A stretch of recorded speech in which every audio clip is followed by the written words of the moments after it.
Están a los jugadores del Real Madrid buscando evidentemente tapar a Thiago, no lo encuentran, ahí se va Mané, zona de remate.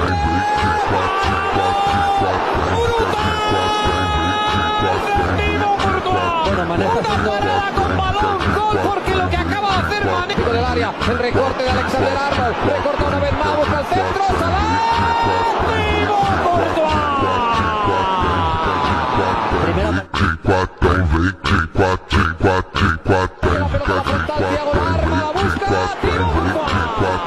espalda, da la vuelta, Bancará, llega Salah,